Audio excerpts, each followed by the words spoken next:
You are sitting in a waiting room. Your phone is at 1% battery, and then it dies completely. There is nothing to read, no one to talk to, just you, a chair, and roughly 11 minutes before your name gets called. Within about 90 seconds, something in your chest starts to tighten. Not panic exactly, something quieter and stranger. An itch with no location, a pressure with no source. You would, in this moment, do almost anything to make it stop. This feeling has a name, and it is one of the most misunderstood emotions a human being can experience. You call it boredom, and you have almost certainly been taught to think of it as nothing, an absence, an empty in-between state with no real content of its own. That is wrong. Boredom is not empty. It is one of the most ancient, most urgent alarm signals your brain has ever built, and it exists for a reason that has almost nothing to do with entertainment.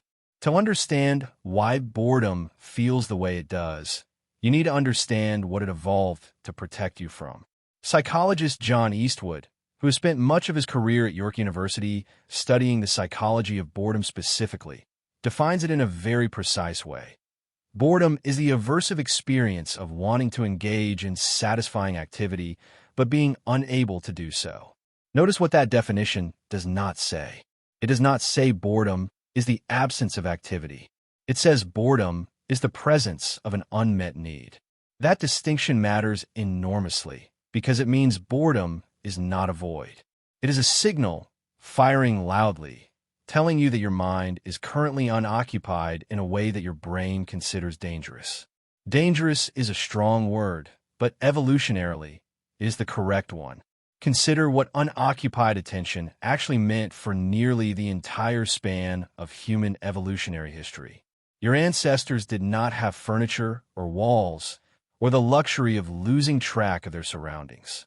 An unoccupied mind, wandering without direction in an unpredictable environment full of predators, rival groups, and unstable food sources, was not a peaceful mental vacation. It was a liability.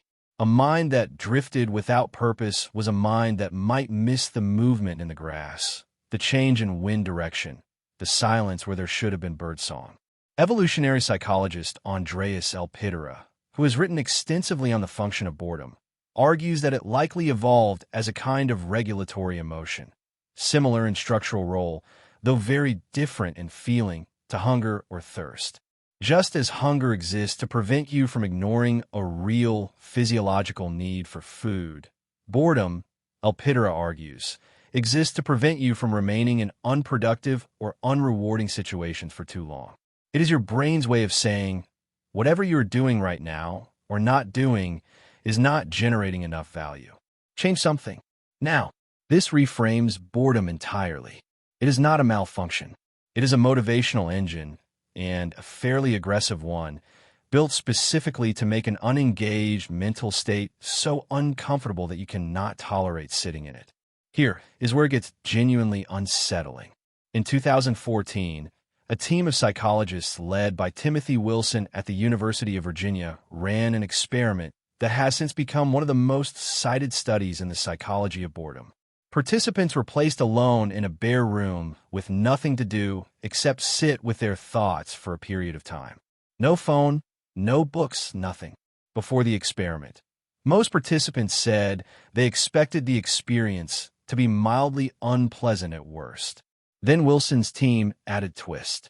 Participants were given the option to self-administer a mild electric shock if they wanted to, a shock so unpleasant that most participants had, earlier in the study, said they would pay money to avoid receiving it. A striking number of participants chose to shock themselves rather than sit alone with nothing to do. Some shocked themselves multiple times.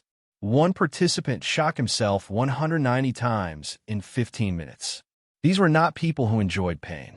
These were ordinary adults who, faced with unstructured boredom, found even physical discomfort preferable to the discomfort of an unoccupied mind. That result should stop you. It tells you that the aversive pull of boredom is not a minor annoyance sitting at the edge of your emotional life. For a meaningful number of people, it is powerful enough to override the instinct to avoid physical pain.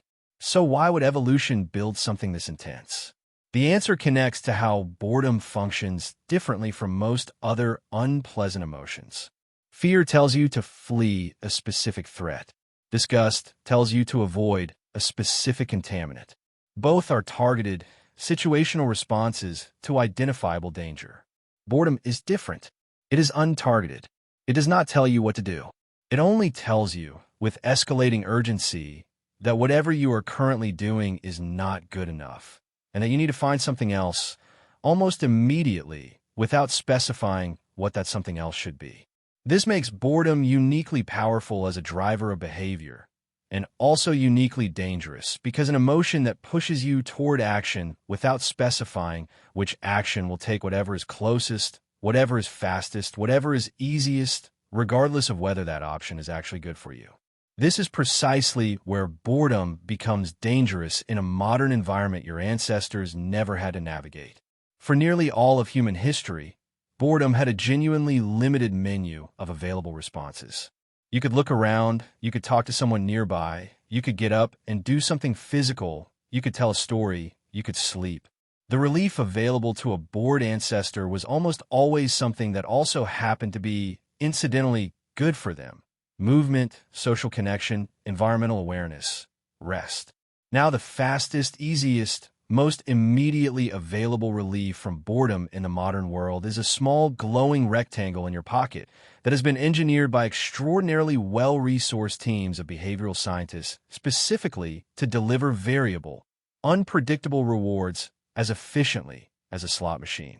Researcher Natasha Dowshall, who studied the design psychology behind slot machines extensively in her research on gambling technology, has described how variable ratio reward schedules, rewards that arrive unpredictably rather than on a fixed timetable, are the single most effective psychological mechanism for producing compulsive, repetitive behavior.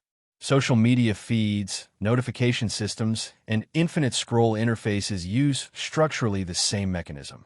Your boredom fires an ancient alarm demanding relief right now, and the modern environment answers that alarm within roughly 1 second, every single time, with a mechanism specifically engineered to be maximally, compulsively rewarding. This is not a coincidence, and it is not incidental to how these products were designed. The ancient alarm still works exactly as intended. What changed is what's sitting at the other end of the wire when the alarm goes off. There's a further complication, and it comes from research on what happens when boredom is allowed to run its course without an immediate digital escape hatch. Psychologist Sandy Mann, who has conducted multiple studies on boredom and creativity at the University of Central Lancashire, found that participants who were assigned genuinely boring tasks before a creative thinking exercise subsequently performed better on measures of creative and divergent thinking than participants who went straight into the creative task without a period of boredom first. In one particularly telling version of the experiment, participants who did a boring task like copying numbers from a phone book generated more creative ideas afterward than participants who skipped straight to the creative challenge. Mann's interpretation, echoed by other researchers studying mind wandering, is that boredom pushes the brain into a state that neuroscientists associate with the default mode network, a set of brain regions that becomes more active during unstructured, undirected thought, and that appears to play a significant role in memory consolidation, self-reflection, and the kind of loose associative thinking that produces genuinely novel ideas.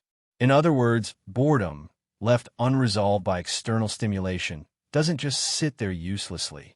It pushes your brain into exactly the kind of internal, wandering cognitive mode that produces insight, creative connection, and self-understanding. This means the ancient alarm system built into boredom was never simply designed to be silenced as quickly as possible. It was designed to redirect you toward a new environment, a new social interaction, a new physical action, or, when none of those were available, toward your own internal mental landscape, where genuinely useful cognitive work could still happen.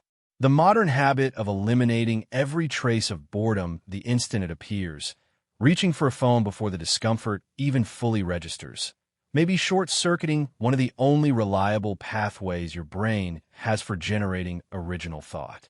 You're not just avoiding an unpleasant feeling.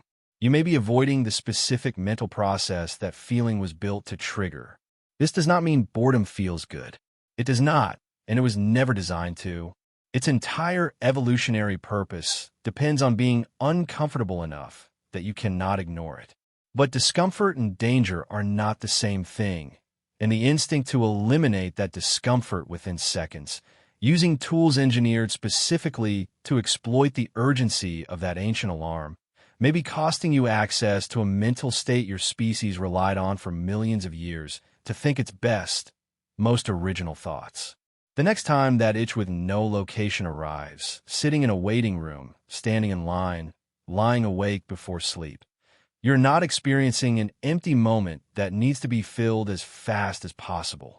You are experiencing one of the oldest, most insistent signals your brain has ever produced, doing exactly the job it evolved to do. The question worth sitting with uncomfortably for just a little longer than usual is what happens if you let it finish.